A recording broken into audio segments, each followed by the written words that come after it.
नागपुर में smart meter को लेकर सामान्य जनता का आक्रोश बढ़ता नजर आ रहा है। उपभोक्ता का आरोप है कि मीटर लगाने के बाद बिजली बिल अचानक कई गुना बढ़ गए हैं। जहां पहले 500 से 700 रुपए तक बिल आता था, वही अब 10,000 से 20,000 रुपए और कुछ मामलों में उससे भी ज्यादा बिल आने की शिकायतें सामने आ रही है। नागरिकों का कहना है कि बिना पूर्व सूचना के अपार्टमेंट्स में स्मार्ट मीटर लगाए गए और उसके बाद बिलों में भारी बढ़ोतरी देखी गई। सोलर सिस्टम लगाने वाले उपभोक्ता भी इस बढ़े हुए बिल से परेशान है। इसी के चलते नागपुर में दिवंगत भाजपा नेता शाहपुर के परिवार को भी इसी तरह के बढ़े हुए बिजली बिल का सामना करना पड़ रहा है, जहां सोलर सिस्टम होने के बावजूद भारी बिल आने की शिकायत सामने आई है। आता स्मार्ट मीटरचं जे हे करणं सुरू आहे, लावणं सुरू आहे। स्मार्ट मीटर लावायच्या आधी आमच्याकडे 600 ते 700 रुपये हे उन्हाळ्यात यायचं। एरवी आम्हाला 100 रुपये, 120 रुपये, 70 रुपये असं बिल येतं। पण आता स्मार्ट मीटर मला असं वाटतं आमच्याकडे मार्च महिन्याच्या अगदी शेवटी लावण्यात आलेलं आहे। त्यामुळे आम्हाला बिल जे आलं आहे ते वाढीव बिल येतं आहे। म्हणजे फेब्रुवारीमध्ये 700 रुपये होतं, मार्चमध्ये बसवल्यानंतर एप्रिलमध्ये मला 10,000 रुपये बिल आलं। त्याच्यानंतर मेमध्ये पण तसंच 10च्या वरती 12, 12.5 काहीतरी आलेलं आहे आणि जूनमध्ये 13,500 रुपये बिल आलेलं आहे। तर याची आम्ही एक कंप्लेंट तयार केलेली आहे आणि ती MSEBच्या ऑफिसला देतो आहे। पण माझं जे बोलणं झालं त्यांच्याशी तर ते म्हणाले की सॉफ्टवेअरमध्ये प्रॉब्लेम असल्यामुळे हे तुम्हाला वाढीव बिल येत आहेत। तर माझं म्हणणं असं आहे की आपण ठीक आहे, पण बाकी सर्वसामान्य जनता, जसं आमच्याकडे बाई येते मावशी भांडी घासायला, तिला 5,000 रुपये मिळकत 7,000 रुपये तर नाही भरू शकत आणि सगळ्यांचे हे हाल होतील। त्यामुळे माझं एकच म्हणणं आहे आणि विनंती आहे सरकारला किंवा सगळ्यांना, मला यात राजकारण कुठलंही करायचं नाही आहे की जेवढं आम्ही वीज वापरतो आहे तेवढंच आम्हाला बिल यावं। आम्ही प्रामाणिकपणे ते सगळेजण बिल भरत आहेत। इवन खालच्या म्हणजे ज्यांची आर्थिक मिळकत कमी आहे ते सुद्धा प्रामाणिक बिल भरतात आणि ज्यांचे भरपूर आहे ते सुद्धा जेवढं बिल येतं वापर होते तेवढं बिल साहजिक भरणं होऊन जातं। पण आता हे बिल जास्त आल्यामुळे थोडे सगळ्यांना प्रॉब्लेम येत आहे।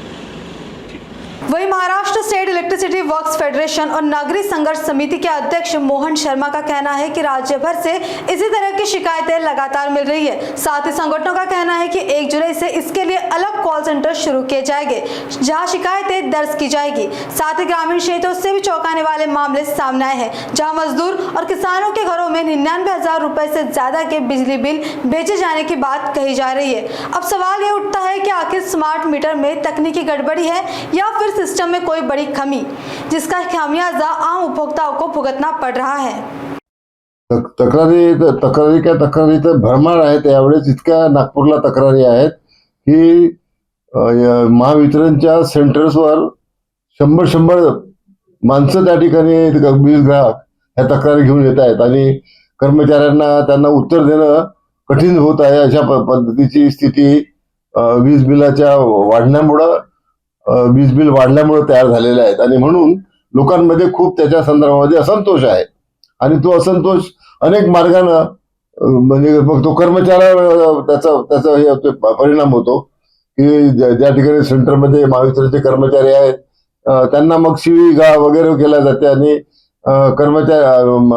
ग्राहक जो आहे तो या बिलामुळे त्रस्त झालेला आहे, वाढीव बिलामुळे।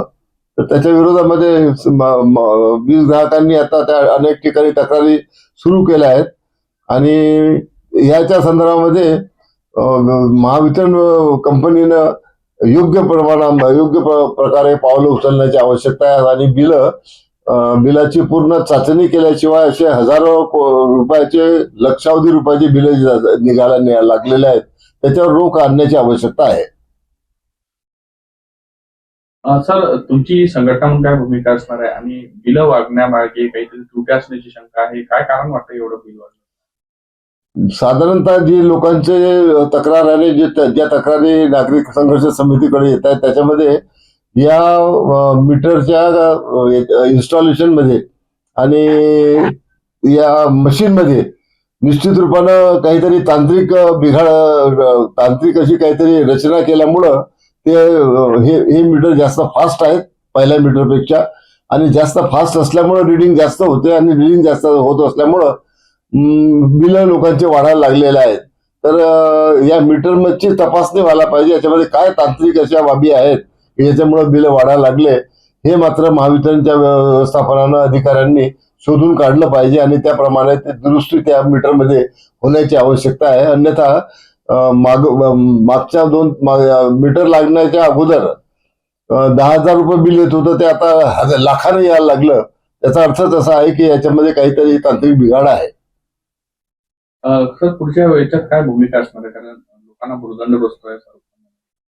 आमची भूमिका म्हणजे संघटना नागरिक संघर्ष समिती पण आमची भूमिका आहे की लोकांनी याला विरोध केला पाहिजे आणि महावितरणच्या अधिकाऱ्यांना आपलं निवेदन त्यांनी सादर केलं पाहिजे की या संदर्भामध्ये त्यांनी उपाययोजना करायला पाहिजे, तो त्याची जबाबदारी आहे.